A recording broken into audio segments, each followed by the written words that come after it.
Some people call Colombia the mad country. Alongside the ravages of the cocaine trade, Colombia is being slowly pulled apart by South America's longest-running civil war.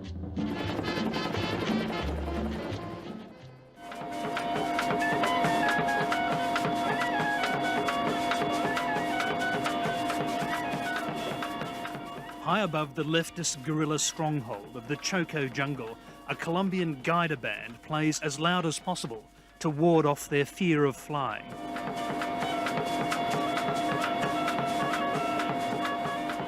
We were given space too in this old Russian chopper, and we were just as happy to be diverted from thoughts of the machine's maintenance record.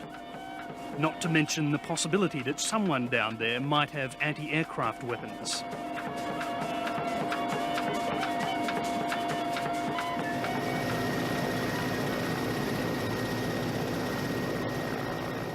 The army had brought us and its travelling circus to the remote jungle town of Rio Sucio. Until recently, the town was the northern headquarters of the FARC guerrilla movement. Now the army has won it back. A rare victory for the government side that seems to be slowly losing to the Marxist insurgency. So rare that the head of the Colombian army is being flown in to officially reclaim the town. But despite the bravado, there are still guerrillas in the surrounding jungle. A surprise attack would end the general's PR campaign in its tracks.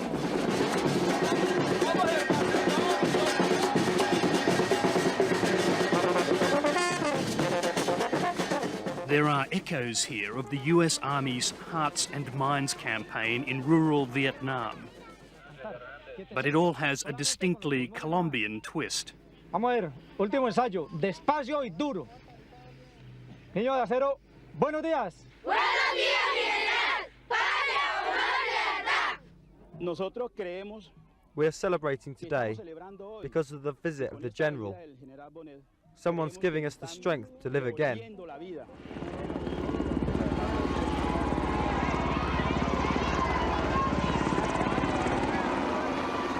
Less than a week after his troops suffered their worst ever defeat against the guerrillas in the south of the country, General Bonnet needs a public victory just to keep his job.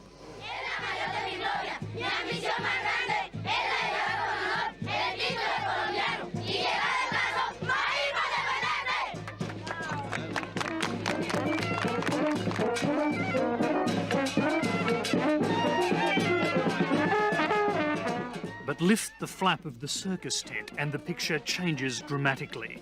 To defeat the guerrillas, the general's men threw away the rule book so that right-wing death squads could operate freely.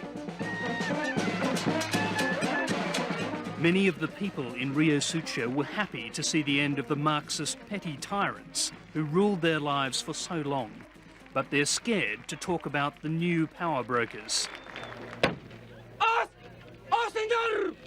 For here, the army has allowed illegal paramilitary forces to conduct a dirty war.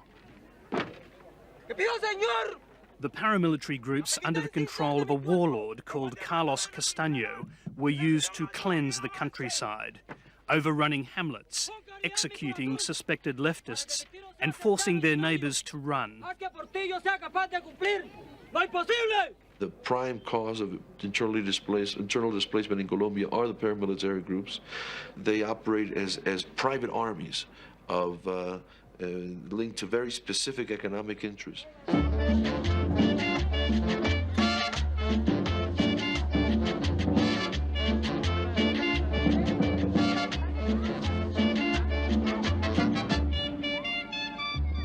Many of the refugees fled from the jungle to the Gulf of Urubá, more than a day's journey away. They came in their thousands to squalid camps like this one in the sports arena of the town of Turbo. All of them with stories of the coming of the paramilitary. Over and over, there was violence. They told us to leave and we left. They came across the land accompanied by the army. They told us they were the paramilitary and that we had to leave. Only those people safely out of the jungle dare talk about what happened. Most of them lost family members. The paramilitary tortured people. They cut people's throats. I don't know what risk I take by saying this, but I have to say it because it's the truth.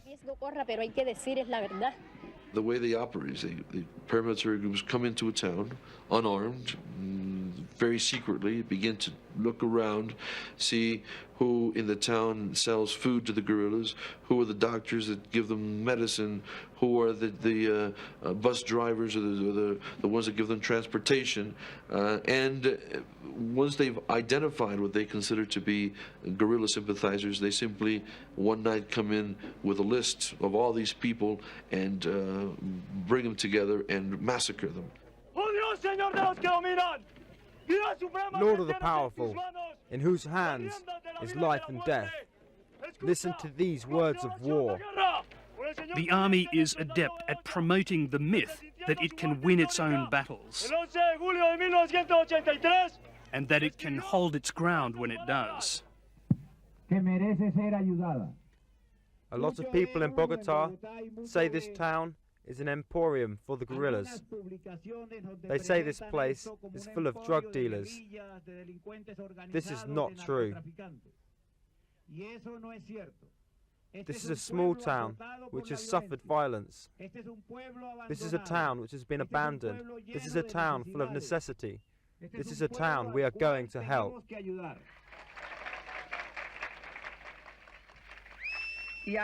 After years of conflict, the people of Rio Sucia will cheer for whoever appears the strongest. And meanwhile, the general staff are rewriting the history of their great victory and leaving out the role of the paramilitary. But these people don't work with the military.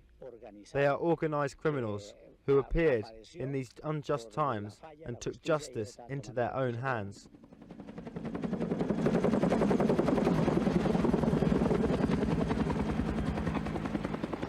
But the officer who was second in charge of this, the biggest regional army base, during the worst of the fighting, tells a very different story. What were the paramilitaries doing that you objected to? They were killing people, and that was making violence grow and grow and grow. Colonel Alfonso Velasquez was dishonorably discharged when he alleged his commander was working with the paramilitary. Many of them would say, okay,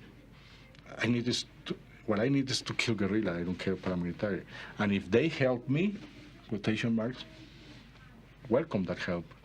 There are those that continue with the old idea that the paramilitary groups are their friends and their allies and in fact have direct links. As many of these refugees confirmed, the paramilitary have no rules of warfare.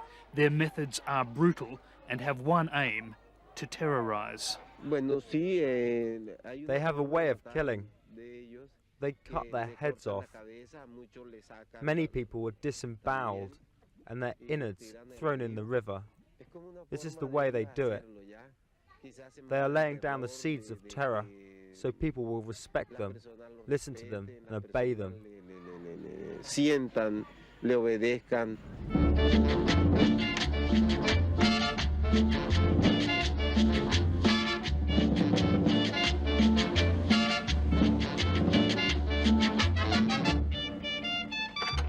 We decided to go in search of the paramilitary warlord Carlos Castaño in his home territory in the neighbouring province of Córdoba.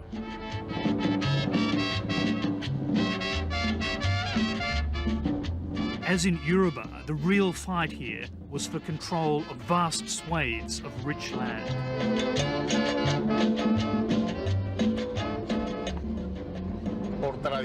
By tradition, this farm always belonged to our family. It belonged to my grandfather, then to my father, and now to us, to the sons.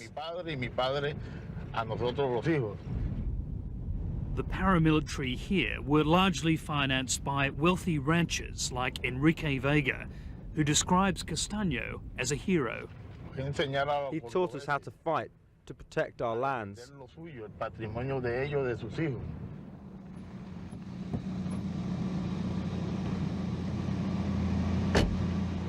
With us too was Ramon Fragoso, the man who runs Carlos Castaño's lands in Córdoba, despite the fact the warlord is a wanted man with a price on his head. Before, it was impossible for the ranchers to come here because the guerrilla was in control.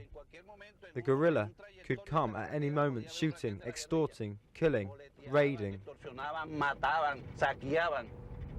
Enrique Vega had invited us to his hacienda to see the assets the paramilitary were paid to protect.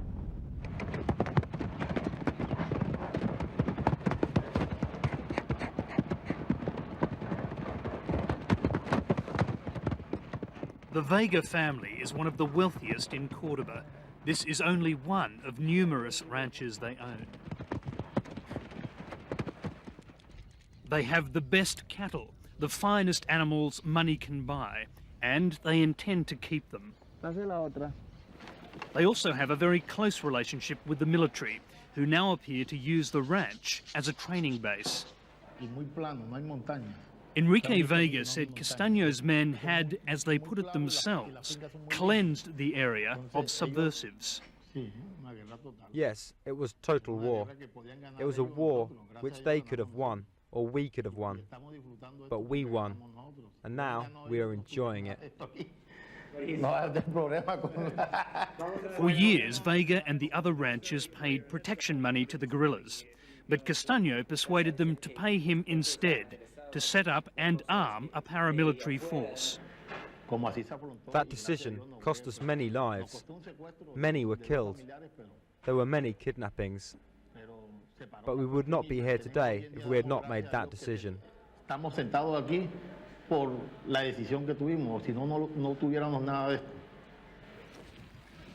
As our time at the ranch wore on, it became increasingly obvious the warlord himself would remain elusive. I think it would be very difficult for anyone to find him. A lot of money has been put on his head, so it's very difficult.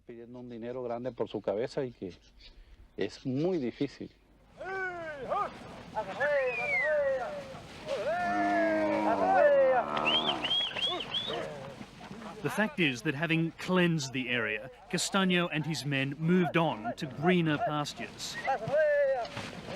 But some of those who fought with his paramilitary here stayed behind. Justo Ortega, the manager of the Vega Ranch, had the rank of captain in Castaño's private army. Both Ortega and Castaño were first motivated by revenge. Castaño's rancher father was murdered by guerrillas, and so too was Justo Ortega's brother. It was a war of mortal hatred.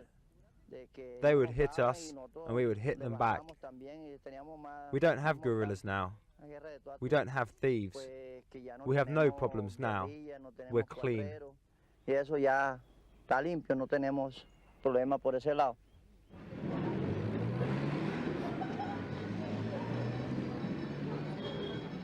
When the paramilitary appeared in the neighbouring province of Urubá in the early 1990s, it quickly became the most violent place in Colombia. Typically, the army does not appear in force until an area has already been cleansed. But you can track the arrival of the paramilitary in the cemetery of the main town, Apartado. That's when the massacres started. Garcia Lozano, September 2195. Hannibal Julio, September 2195. September 21. Massacres and counter-massacres by both the paramilitary and the guerrillas. September 21. September 21. In the remote rural areas beyond Apartado, it's still going on.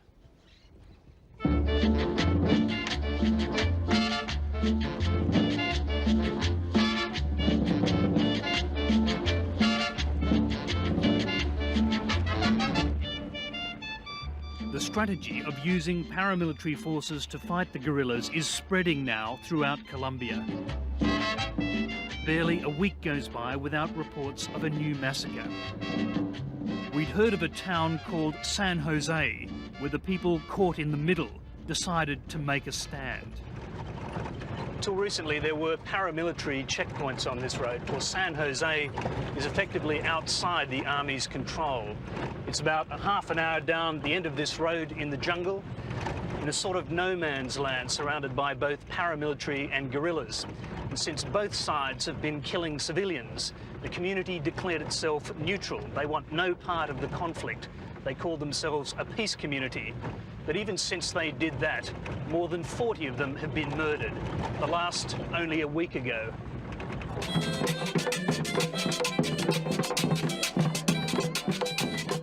White flags flutter all through the town, a symbol only of hope over bitter experience. It is 1 year today since they declared themselves a peace community, but this banner shows the names of those who've been murdered since then. San Jose's many martyrs, whose number increases each week. The town is full of refugees from the tiny rural communities deep in the jungle, and among them many widows, like Sylvia Martinez and her sister. Our husbands were killed at the same time. They were coming home from work and were kidnapped. They were taken to a house and killed. Their husbands were murdered by the paramilitary, but the guerrillas have shown no mercy either. The violence comes from both sides. If you go towards the mountains, the guerrilla takes you. The other way, the paramilitary gets you. We are always frightened. If you go to one side or the other, you are in danger. We don't know what to do.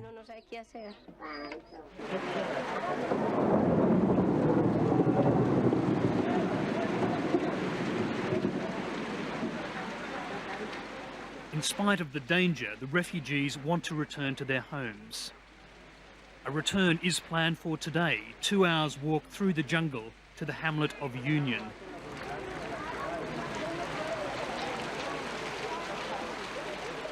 The people of San Jose say that no one can help them but God. But today, even that faith seems misplaced. This is to tell everyone planning to go home to Union. It is impossible because of the rains. The return is postponed. We will try again tomorrow.